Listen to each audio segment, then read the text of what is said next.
فرمائے گا۔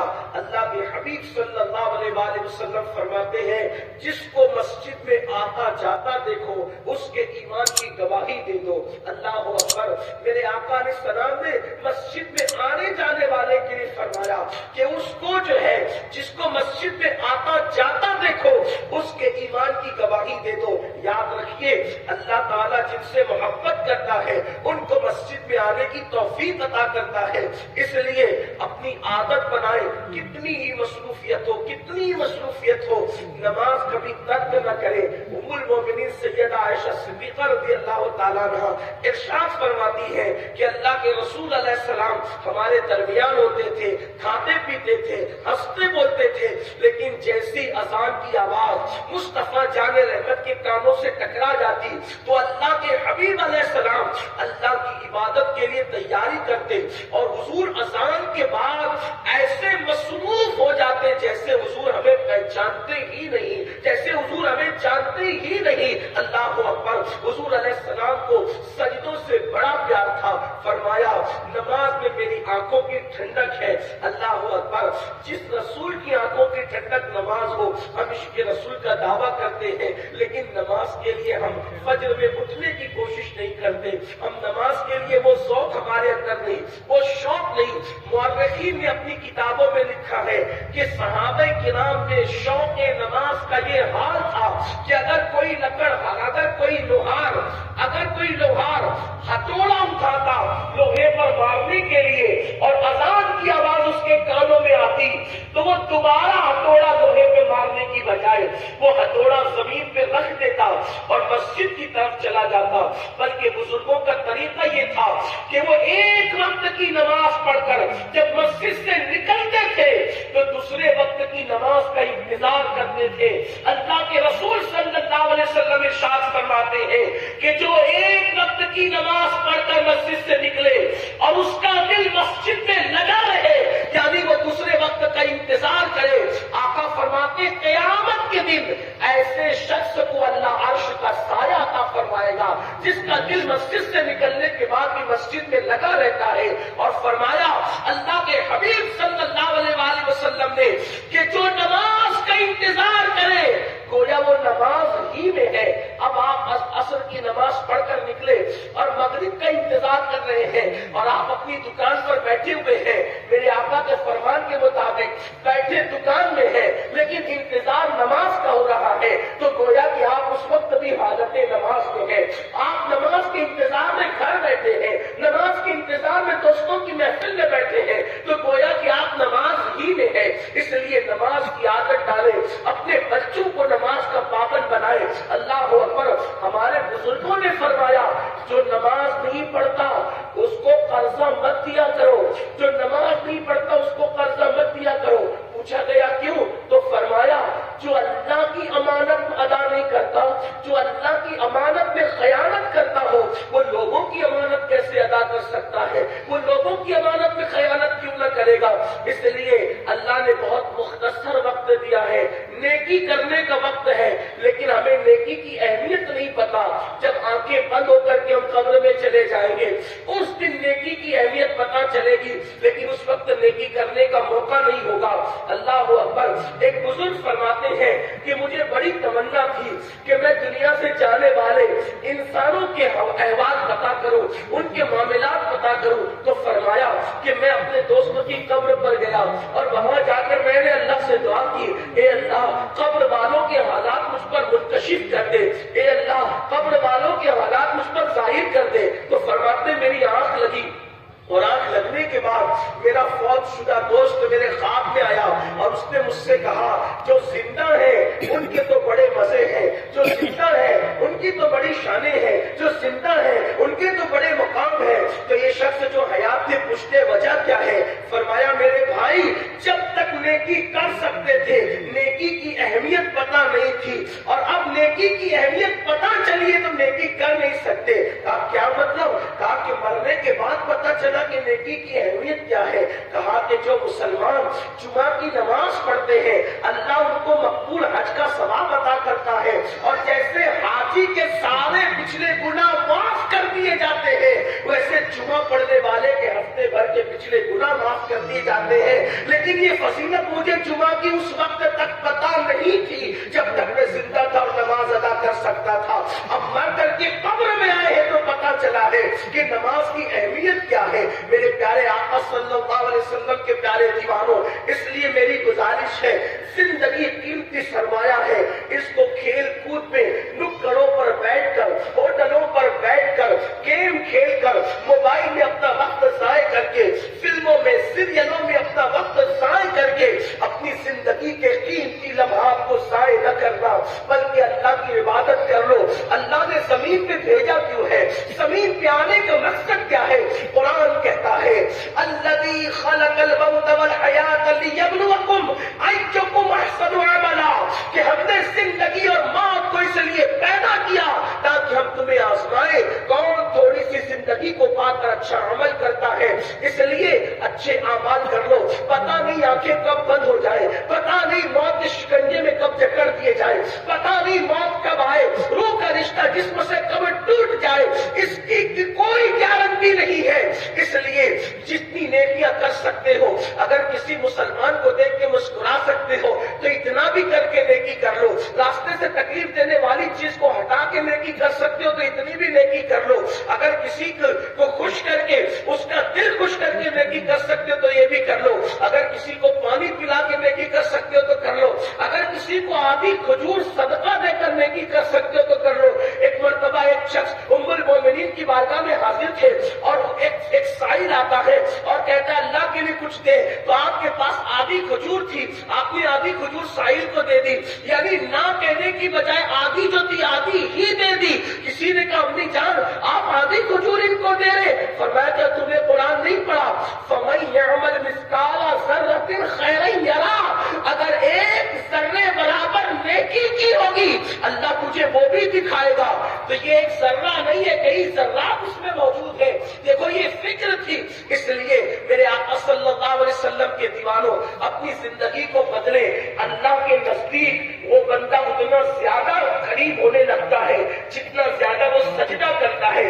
اللہ کے قرب کی سب سے عظیم منزل یہ ہے کہ بندہ سجدہ کر کے اللہ کا قرب حاصل کرتا رہے۔ ام المومنین سیدہ حفصہ رضی اللہ تعالیٰ عنہا نے ایک مرتبہ اپنے بھائی حضرت عبداللہ ابن عمر کے متعلق پوچھا کہ یا رسول اللہ عبداللہ ابن عمر کیسا آدمی ہے؟ تو آقا فرماتی ہے آدمی تو بہت اچھا ہے لیکن وہ رات کو سو جاتا ہے، اگر وہ رات کو نمازوں کا اہتمام کرے تو بہت اچھی بات ہے۔ آپ دیکھو یہ نفل کے بارے میں ہے۔ اللہ اکبر، یعنی حضور علیہ السلام اپنی امت کے لوگوں کو فرض کے علاوہ راتوں کو مصلی پر دیکھنا چاہتے تھے، لیکن اتنے افسوس کی بات ہے جو قوم سنتیں نہ پڑھے، جو قوم واجبات نہ پڑھے، جو قوم فرض نہ پڑھے، وہ قوم نفل کہاں پڑے گی؟ اللہ کے رسول علیہ السلام فرماتے ہیں قیامت کے دن اللہ ان کو نور کے منبر پہ بٹھائے گا، مشک کے تیلوں پہ بٹھائے گا۔ کئی لوگوں کی فہرست بیان کی، اس میں سے بندہ وہ بھی ہے جب رات کو سب سو جائے تو جو عبادت کرتے نماز پڑھتے اللہ ان کو مشک کے ٹیلے پہ بٹھائے گا، ان کو نور کے منبر پہ بٹھائے گا۔ یاد رکھنا یہ دنیا مکار ہے، یہ دنیا فریبی ہے۔ جن سے دل لگا رہے ہو نہ کوئی قبر تک ساتھ آیا ہے نہ کوئی قبر تک ساتھ جائے گا۔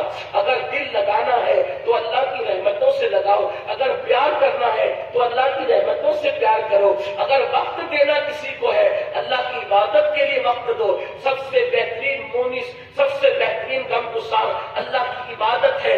ارے جب سب ساتھ چھوڑ کے چلے جائیں گے، اللہ کے رسول علیہ السلام فرماتے ہیں جب مومن کو جو نمازی تھا اس کو اس کی قبر میں رکھا جائے گا تو وہ دیکھے گا جب سب ساتھ چھوڑ کے چلے گئے ایک دلہن ایک گھونگھٹ ڈال کر کے اس کے سامنے موجود ہے، وہ پوچھے گا آپ کون ہے؟ تو وہ دلہن کہے گی میں تیری نماز ہوں، جب میرا وقت آتا تھا تو تو سب کو چھوڑ کر کے عبادت کے لیے نکل جاتا تھا، آج تجھے سب نے چھوڑ دیا ہے تو تیرا دل بہلانے کے لیے اللہ نے مجھے تیرے پاس نماز بھیج دیا ہے۔ اللہ اکبر۔ آقا فرماتے ہیں جو نماز پڑھے گا، نماز قبر کا نور ہے، نماز میدان محشر کا نور ہے۔ ایک مرتبہ میرے آقا علیہ السلام نے صحابہ سے پوچھا، اے میرے صحابہ یہ بتاؤ، اگر کسی کے گھر کے سامنے نہر جاری ہو اور وہ اس میں 5 مرتبہ غسل کرے، غوطہ لگائے، تو کیا اس کے جسم پہ میل باقی رہے گا؟